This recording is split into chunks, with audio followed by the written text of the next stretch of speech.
See, so far we have looked at two different classes of excitation. One was applied from inside the shear layer and the other one was applied from the outside the shear layer. And we did as much as we could theoretically using those assumptions of parallel flow, all right. That implies that we neglect the growth of the shear layer, and we also looked at the linearized problem. Now onwards, what we would like to do is try to get out of the shackle of these two limiting assumptions and try to incorporate both the nonlinearity as well as the growth of the underlying shear layer. That is called the non-parallelism. So what is the way? Well, one of the way is, of course, you do some perturbation theory, relax some of this condition in a weak manner, and then you have weakly nonlinear theory and weakly non-parallel theory. Those efforts are really weak. That's what people found out for 20 years of further research, that those weak theories are really weak. We need to do something which should have adequate strength. And that is what we are now going to talk about. We are going to talk about investigating some of this problem, directly approaching to the Navier-Stokes equation and solving them. At the same time, we will still be doing those control experiments, and these are control numerical experiments. One of the things that we found out in the previous set of lectures is that if I have some kind of a free stream excitation, it does both. It creates a downstream propagating wave, and they can also give rise to upstream propagating disturbances. So there, what really happened, we did not talk about any specific length or time scale that was introduced from the free stream excitation. Today we are going to look at a problem where we are going to kind of specify both length and time scale. How do we do it? Well, we do it in the following way. We talk about vortices, a train of vortices, a large number of them. They are all equispaced and they are all going at constant speed, and they are also constrained to move at a constant height, so that we can take out some of the uncertainties of the analysis. So that's why we call it a controlled experiment. So we have each of the parameters in our control. I could vary this height, I could vary the spacing, I could vary the speed of convection. All these things are our parameters of study, okay? And that's what we need to do. Supposedly such a thing is happening over a flat plate boundary layer with a sharp leading edge, then what happens is the boundary layer grows from 0 thickness all the way downstream, which may actually, as Reynolds number increases, saturates. It does not completely saturate, but the growth can be neglected. And that's where we used our linear theory with parallel flow approximation. The moment that we want to simulate the flow past a flat plate like this with, let's say, very uniform free stream approaching the plate, a u infinity, then because this is a no slip wall and we are putting some kind of singularities out there, so what happens is these singularities will tend to create some induced velocity. So for example, if I talk about a particular vortex here and look at a point like here, so what will happen? This will create a velocity normal to that radial vector. So what happens is that gives rise to a wall normal component and a slip component. Slip component does not create too much of a problem, right? Because it is going to give existing fluid particle some kind of a slip velocity.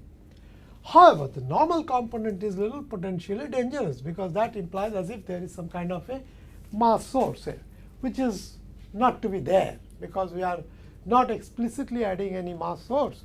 So what we can do is to obviate that conceptual violation of mass conservation, we can immediately talk about a image vortex system. The image vortex system would be nothing but its counterpart vortex, exactly at the same height, exactly at the same location. So what happens is at any point I could have a pairwise contribution coming in the opposite direction. One is in this direction, the other is in this direction, and you can see the normal component will cancel out and you will have a tangential component add up. And this is the whole idea of image vortex system. So then with this problem, then we can go ahead and solve this. What happens? We have seen that free stream excitation is capable of creating both downstream as well as upstream propagating disturbances. However, when we are going to compute, let's say, Navier-Stokes equation, what I could do is I could create a box like this. I cannot do the whole thing. This could be a semi-infinite plate anyway. So what we would be restricting ourselves with a finite size box. So that's the inflow of the box. Now, the top lid I have not specified. It need not necessarily be there. I could put it somewhere down below. Okay. And the outflow path, you notice that we have a very special layered structure. The hatched area indicates it's a buffer layer. What does it do? It basically does the following, that any disturbance that is going to be created and that will move downstream, when they approach here, that disturbance should cleanly go out. If it cannot go out cleanly, then there would be some kind of a reflection, and that reflection can build up and lead to numerical instability. So to discern physical instability different from numerical instability, we have to be very, very cautious in avoiding such spurious reflections. Okay? So what we could do is we could forcibly eject it out. That is possible, doable if we can. The other possibility is, of course, that we create a sort of a buffer layer where these oncoming disturbances will be attenuated in such a way that the reflected path will not be there, because we are decaying the disturbance coming in its full strength at the beginning of the buffer domain. Once it's inside the buffer domain, the amplitude will be decayed. So when it comes here, there is nothing to. So this is the concept of introducing a buffer domain. Now let's see what we are doing here. Well, what we are doing here is the following, that we have the plate here. The results that I am going to show you now today includes a domain like this, as we seen. This is our buffer layer, and there is a top lid. Okay, we have excluded the leading edge. We have excluded the leading edge. This is the inflow, and we have these vortices placed here, etc., etc. And we have seen the corresponding image vortex system will be like this, etc. That's what our image vortex system is going to be. So what is really happening in our computational domain, the presence of these two vortex system will induce a velocity.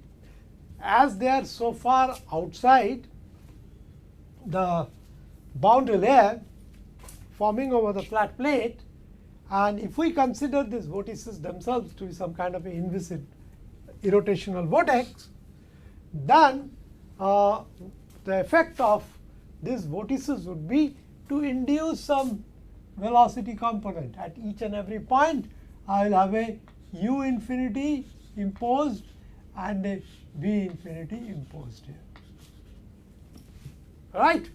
And that quantity is figured out here, u infinity. Now, if you have followed what is done, the effect of irrotational vortices, you know you can use Biot-Savart law and calculate effect of individual vortex. Then the individual vortex effect could be integrated over the whole sequence. So we have a infinite array of vortices along with the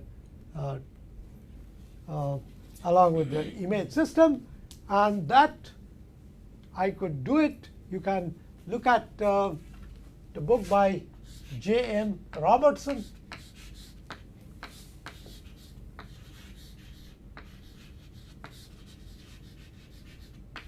The title of the book is, I think, Hydrodynamics.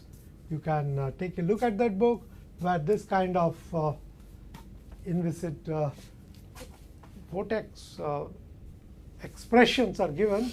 So this is basically the u component and v component of velocity as it is applied on some position x and y. Okay.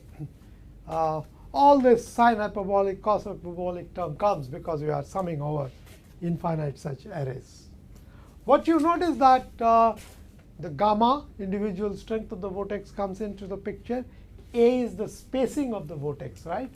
So this is your A. A is the distance between two successive vortex. B by 2 is the distance that we have talked about. Is the distance between, well, not this, sorry. This is the distance of this. Okay. This is that. And now what is happening, you can see these vortices are moving at a constant speed.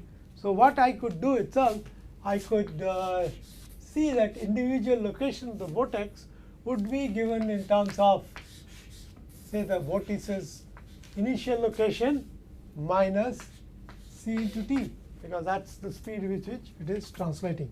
So this is your x bar, and those x bars are all out here, you can see. So wherever you position the computational domain n, so you know the x and y, plug in those quantities and you should be able to calculate the induced velocities at the box periphery. So that's quite easily done.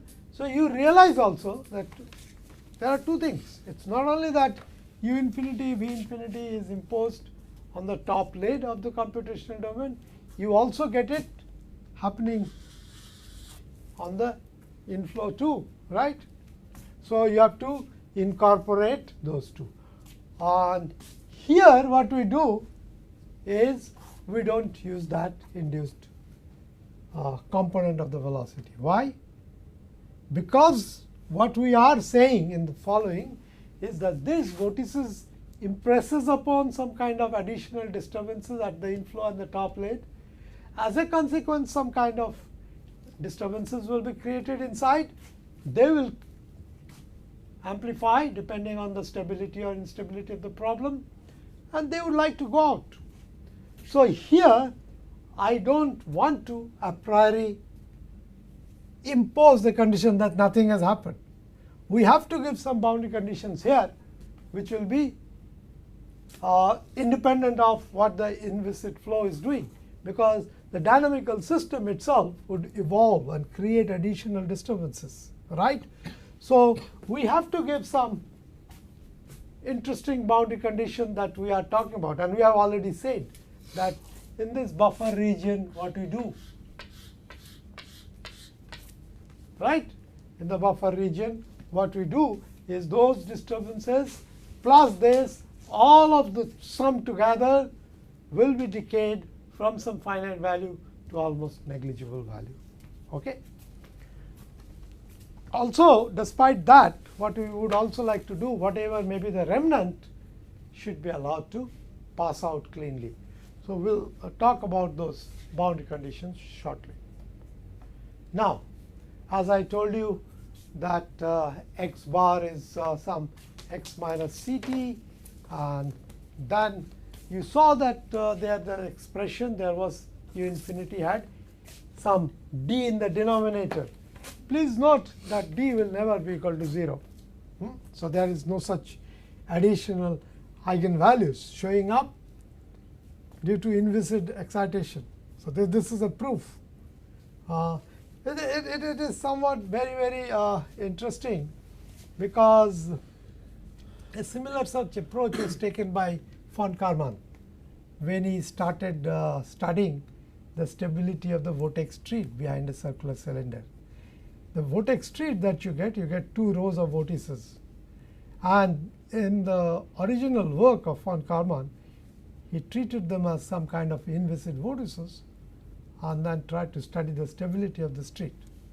You realize that that may not be the correct way of doing the things. People have found out that's a wrong way. In fact, here also you see when we have these 2 vortices, 2 rows of trains of vortices, the denominator term can never become 0, and then you don't get any kind of instability condition due to that.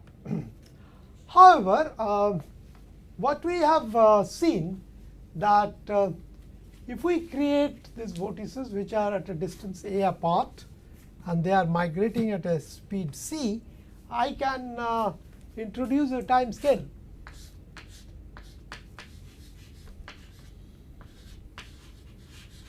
The time scale, which I will call it as Ts, would be what?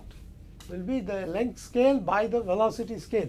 For this convecting vortices, the length scale is A, okay, and velocity scale is the speed of convection. So what will be the corresponding frequency imposed? So any point will see so many events happening per second, that is that frequency, that will be, I will call it as 1 over Ts. Okay. This is your physical frequency in hertz or cycle per second. What you could do is from here you could create a circular frequency which will be nothing but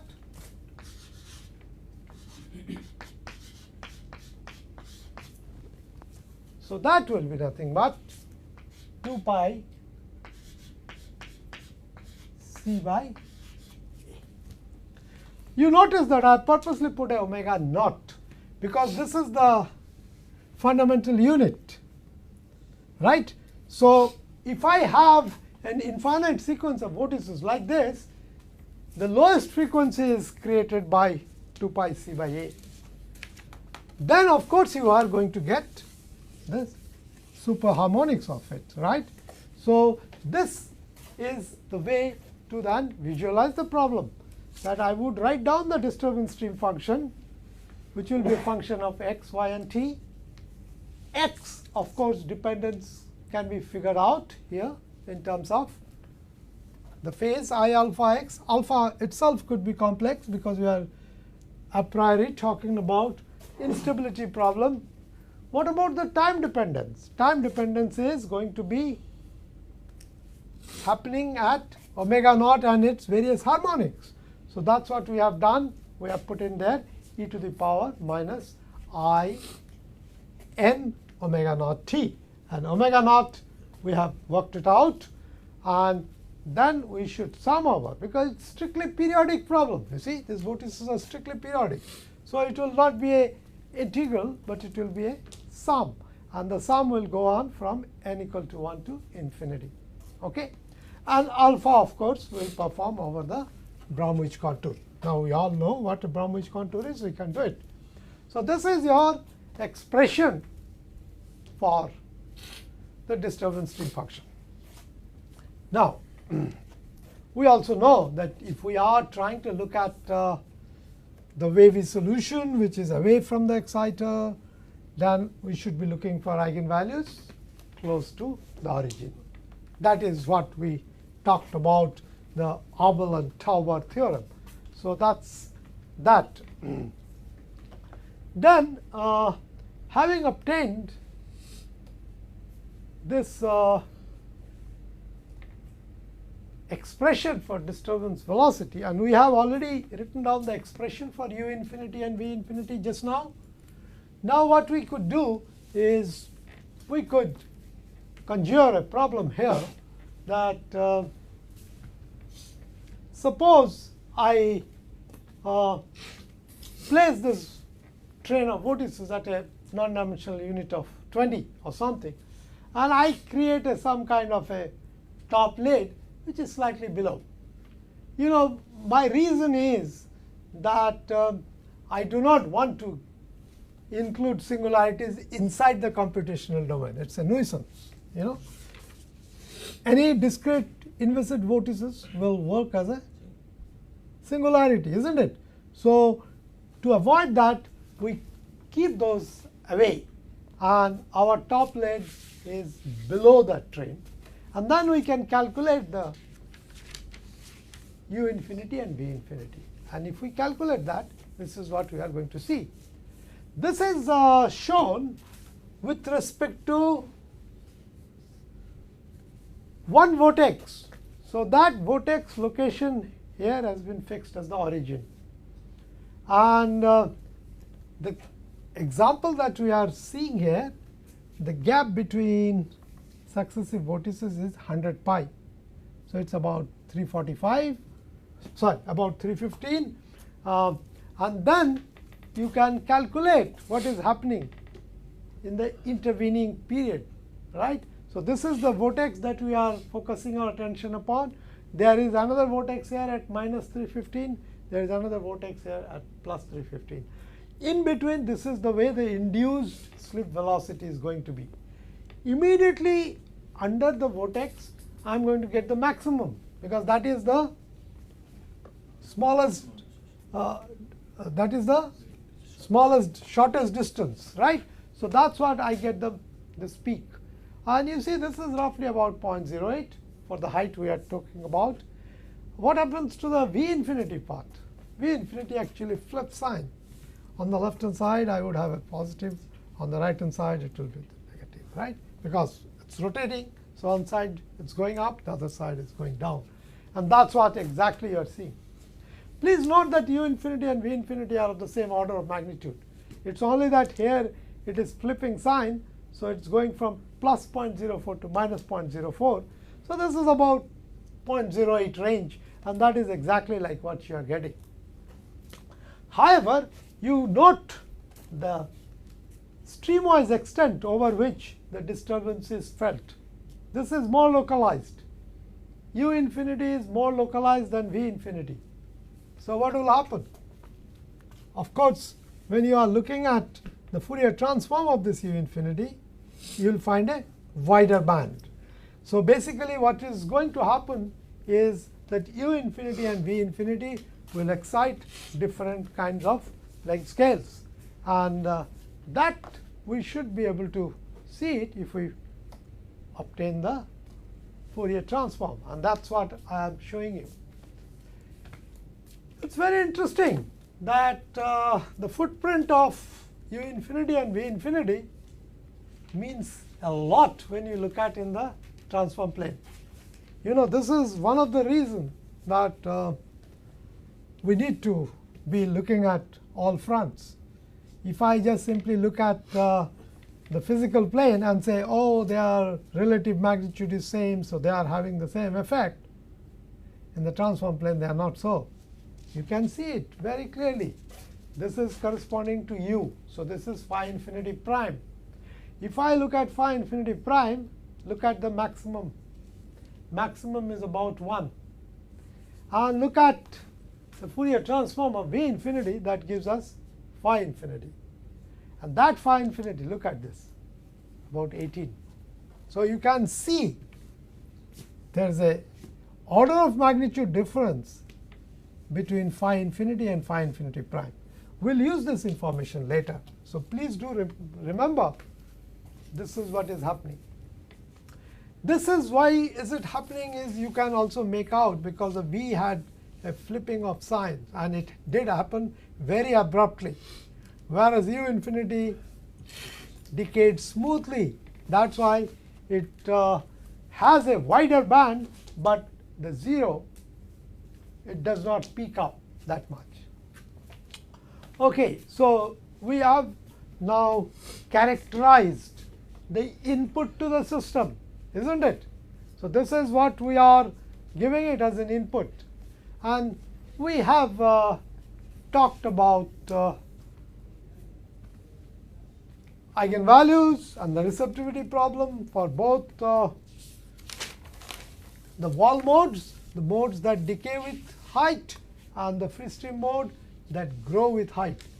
How are these two sets of modes linked together? This is something worth investigating. Let's see what happens. If I look at the Osmo field equation and the problem that we just now looked at, if we also create some kind of a wall exciter, then we would retain all the 4 modes, right? What is known to us is that if once you are outside the shear layer, these 4 modes have some kind of analytical structure that is given like this. We have seen that if real part of alpha and q are positive, then the first and third mode decay with height, while the second and the fourth mode grow with height. Okay, so this is something we should remember. And if we look at the consequence, then we can basically couple these two fundamental modes into a wall mode, C1 plus C3 phi3, which I will call at phi I. Okay. Similarly, I could call the other two as a free stream mode, which is C2 phi2 plus C4 phi4, which I call phi II. Okay. So basically, we need this phi II to match the imposed disturbance in the free stream. Okay. So if I do that, if I tell you what those disturbances are at the free stream, I have basically phi 2 and phi 2 prime in terms of u infinity, v infinity we just now calculated. So we can immediately obtain C2 and C4, right? So we can obtain C2 and C4 in terms of either using u infinity, v infinity, or phi infinity prime. So we should be able to work out. Why? What is happening in the free stream about this part? This part is subdominant. This does not exist. That's why. So independently we can fix C2 and C4 from the free stream condition, right? So this is what we obtain very easily. Now, having obtained C2 and C4, what we could do is also talk about two distinct classes of subproblems. You see, what has happened in instability theory, people suffered from some misconception. One of the misconception was, suppose I have inviscid vortex going in the free stream, there are no viscous effects. At what speed would it go? Your vorticity transport equation is the substantive derivative of omega equal to 0. That means what? The omega is going with the local speed. So that is what we call as the pure convection problem. So C will be equal to u infinity. Okay. If I do look at that, when C is equal to u infinity, then what happens? You have seen that these modes will coalesce. Why? Because if I look at the expression for Q, if C is equal to u infinity, then what happens? In a non-dimensional form, C equal to 1. So this part goes to 0. So then what you are getting here, Q is square root of alpha square. So what does it mean? Phi 1 and phi 3 are same, phi 2 and phi 4 are same. Phi 1 is, let's say, minus alpha, phi 3 is also minus alpha, because Q is equal to alpha and phi 2 equal to phi. So there is a case of mode coalescence. So this mode coalescence have to be kept in purview, and this is what we are talking here, that if we are looking at the pure convection problem, if the vortices move at free stream speed, then phi 1 infinity equal to phi 3 infinity and phi 2 infinity equal to phi 4 infinity. All of you convinced? If you are, then we can write down the free stream mode at the free stream. So I will write it as phi II evaluated at y equal to infinity, and that is nothing but your phi infinity itself, and that is given in terms of this. Now please note that because of the coalescence, we have C4 times capital Y times e to the power alpha capital Y, isn't it? Because this is the condition of coalescence. And then I can also differentiate it, and I get the corresponding value for phi prime II at y equal to capital Y. So now you see, this is these are the two equations, 7a and 7b, will help you in solving C2 and C4 in terms of phi infinity and phi infinity prime, right? So we know how to get this case solved. Once you have C2 and C4, you can do that. And as I also mentioned to you, when you look at the other mode, the wall mode, they actually go to 0 as y goes to infinity. So this do not interfere in the solution. So we get C2 and C4 like this. Okay. So here are your closed form expression for C2 and C4. Now, suppose we have only the excitation in the free stream, then what happens to the condition at the wall? Condition at the wall should be one of no slip. So that means what? That means I should have the V component 0. That means I should have phi at the wall should be equal to 0, and I should also have U component 0. That means phi prime will be 0. So then if phi at the wall is 0, that is equal to phi 1 0 plus phi 2 2 0. Now what has happened? As far as this part is concerned, we at least know those multiplicative constant.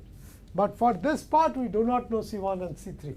So we are trying to clear out a strategy by which we can obtain those C1 and C3. So this is your condition for phi at the wall. You go ahead and write this as the wall boundary condition for the wall mode.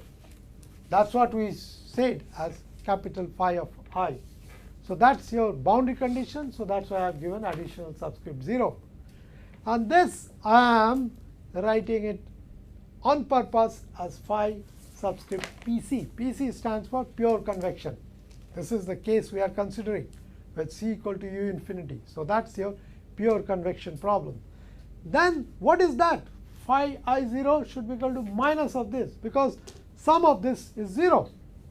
So since I know this, I can put this. But you please note that we do not a priori know what this phi 2 0 and phi 4 0 bar are, but supposedly we can integrate something like our Orson field equation and obtain these fundamental modes. We should be able to get these, right? Now, what has happened now? We have now two sets of equations to obtain for C1 and C3. So this is what we are getting by putting phi at the wall equal to 0. So this is coming from the free stream mode evaluated at the wall, and this is this. So now what you are seeing, this is the V component of velocity, and this is the u component of velocity, whatever I did in the free stream, that in turn gives you this non-zero C1 and C3 from this equation. This is what we are calling as the coupling, that I am creating a free stream mode, but that is fixing the coefficient for the wall mode, C1 and C3. So you see, you have not created any wall excitation, but it is happening indirectly, right? Because of the free stream condition, we are going to get non-trivial values of C1 and C3. Once you do that, you get a bit of algebra to be done, and you get those C1 and C3 in terms of this, and the denominator is given in terms of this. And what is this? This is once again your y1, that compound matrix variable evaluated at the wall, right? But what we need to understand that in this case, phi 1 and phi 3 are the coalescing mode. So this is slightly special. This is a special case where q equal to alpha. So that's that. That is what we are going to get. And you also notice there are R1 and R2. Those are obtained here, R1 in terms of this and R2 in terms of this. So basically, this non-zero values of C1 and C3 can be now obtained in terms of C2 and C4, and that provides the coupling for this case. So you can now understand what people hoped intuitively, that wherever possible I will excite the system. It will eventually create those eigenvalues. And here is a clue as to the coupling between a free stream excitation and the equivalent wall excitation. Now, I told you there are two subclasses of problem. One case we just now discovered or talked about is the pure convection problem. However, there would be a possibility that these vortices will not go at infinity, because this depends on the nature of the vortex. If it's not a inviscid vortex, then in its neighborhood I cannot omit the diffusion term. So my governing equation is not necessarily this. For inviscid vortex, we had the governing equation as this, and that gave rise to C equal to u infinity. But suppose I talk about some viscous vortex, then even in a 2D framework, it would be like d omega dt should be equal to nu times this. And this per se will give you the condition that C will not be equal to infinity. For a long time, people in the stability theory fruitlessly argued in favor of this. If you look at all the publications till we came out into the picture, they always used to say, oh, C has to be equal to infinity and there is no receptivity. They also did not realize that there is a case of mode coalescence, etc. This is something we note. But more so, when we are looking at viscous vortices, then this is the order. I mean, C is not going to be infinity. And this mode of events occurring is what we are calling as bypass problem.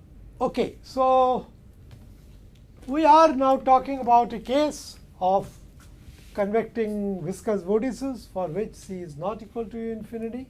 And that problem we are calling it as the bypass problem, implying that the convected vortices will not travel with the free stream speed. One can again calculate the boundary conditions corresponding to the wall mode, even though we are not creating any wall excitation, right? What we should be doing is we should be calculating the phi, which I identify with a subscript BP to indicate just a bypass mode. That will be capital phi I0. And now what you are getting, you realize that you have the modes are distinct. There is no more coalescence. And if the real part of capital Q is P, then this is the way that we are going to get. Right? What we are doing here, we are again satisfying the free stream condition to calculate C2 and C4. Having obtained C2 and C4, they are here. This is your C2, e to the power minus alpha y, capital Y, into phi infinity prime minus p phi infinity. And C4 is this, minus of e to the power minus py within parenthesis phi infinity prime minus alpha phi infinity. So this is your C4, this is your C2. Now, this we are evaluating at the wall. So this is basically phi II at the wall, okay, with a minus sign, and that is equal to the wall mode at the wall. So this is what we are getting. So this equation that we have talked about created some kind of equivalent wall mode amplitude in pure convection and bypass mode when the real part of alpha and p are positive. If they are not so, we can change the condition appropriately and work out an alternative expression. So that's not a big deal. Now, what has happened here? We have calculated the effect of inviscid vortices at the wall. That's what we call as phi PC. Now, we have just now calculated if there are viscous vortices going, what is the equivalent excitation at the wall, which we call as phi BP. We can take the ratio, and it looks like this. Now, what have we used? We have used this condition. Do you recall I showed you how phi infinity was of the order 1, whereas of the order 18 to 20, whereas phi infinity prime was order 1. So we have eliminated that, and we have simplified this. So we can actually simplify it, and we get this condition. Okay. So what happens is you need to basically know what your phi 20 at the wall going to be for the pure convection case and the bypass case. That this ratio plus this. Now, what happens here is, of course, in general case, this is a small quantity, right? Phi infinity prime by phi infinity. So this part is negligible. So 1 plus alpha y, right? That's what we are getting. Y is usually large. We are taking it at a very higher up height. Alpha is rather small because we are looking at the eigenvalues close to the origin. So this is not really a very strong thing. What really determines this ratio is the ratio of the two. Okay, and what we find eventually that this quantity is going to be a small small quantity. That means this equivalent wall excitation for the pure convection case is a much weaker case than the bypass mode. Well, we can see this. We don't have to be convinced immediately because we don't have closed form estimate for this phi 20 bar and phi 20, but we can solve the Navier-Stokes equation and we can see what happens. However, we are creating the wall excitation by the free stream convecting vortices. But how would this wall disturbance go? This is something that we must distinguish, and this is where I think people have missed out the picture completely. And this is what we pointed out, is that well, a free stream excitation is equivalent to creating an equivalent wall excitation, but what should we track? Remember, in the earlier case when we are talking about Schumacher-Skamstad experiment, we created a wall excitation here corresponding to a fixed frequency, right? And then what we did plot the neutral curve in RE omega naught case for signal problem, and we found out the neutral curve like this, and the constant frequency disturbances were tracked by rays going like this. So this was your capital F equal to constant. That's what we studied, right? We've seen that. But now what is happening? Here the disturbance propagation is tricky because it is not happening at a fixed frequency. You have already seen that the moment I prescribed C and A naught, I created a sort of omega naught and its superharmonic. So this is not a monochromatic disturbance. What is invariant in this problem? It is the speed at which the disturbance is propagating in this free stream. All right. So what I could do is I could look at this and I could plot out the C equal to constant contours, and that is what you are seeing here. So this is once again in RE omega naught plane. The solid line indicates your neutral curve. It's unstable inside, stable outside, and these are various C equal to constant lines. So for example, this line corresponds to C equal to 0.3169. So these are all non-dimensionalized with respect to u infinity. So if a disturbance, if those convecting vortices go at this speed 0.3167, and if I try to trace them, I should be tracing them along this line. And this is significantly different than what we did for pure monochromatic wall excitation. Here I would probably be looking at this. And what you notice is basically that these lines are very square. For example, C equal to 1, that means when C is going at the free stream speed, that would correspond to C equal to 1 line. That is right there. And that remains always outside. So that's what people have talked about, that there is no receptivity to pure convection problem.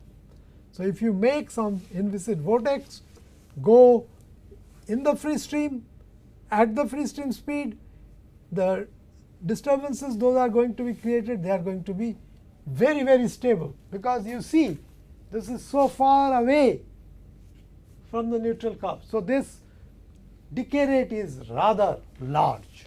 So you are not going to create that. And this is what people have noted theoretically.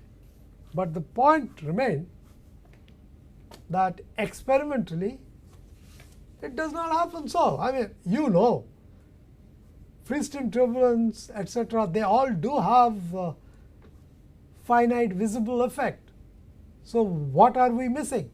We are missing what we discussed today, that those vortices themselves did not necessarily be inviscid vortices, and then C will not be equal to infinity, and different values of C will have different instability pattern.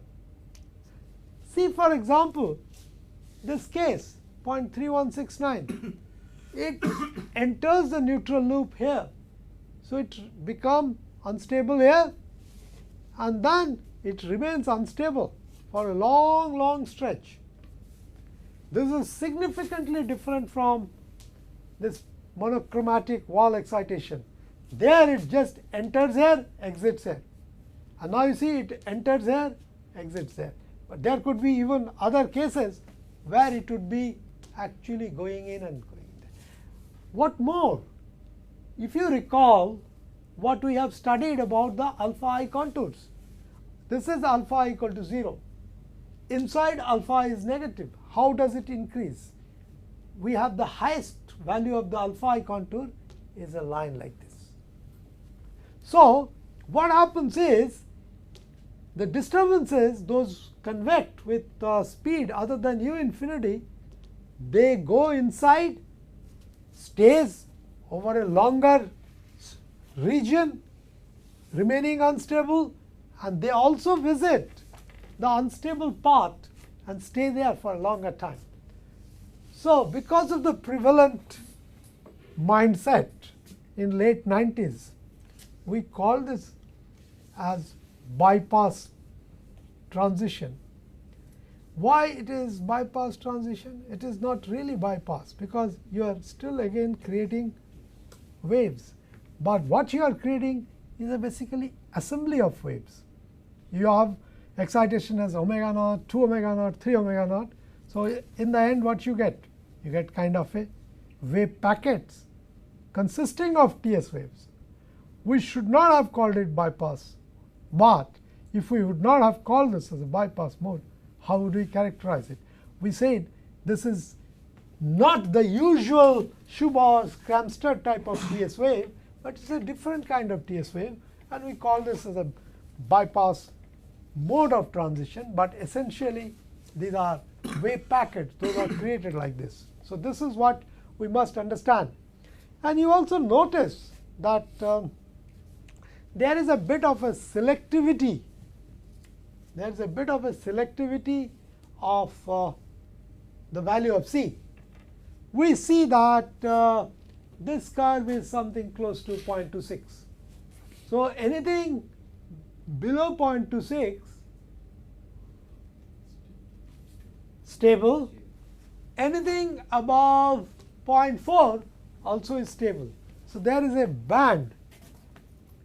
There is a band of convecting speed in which this remains unstable.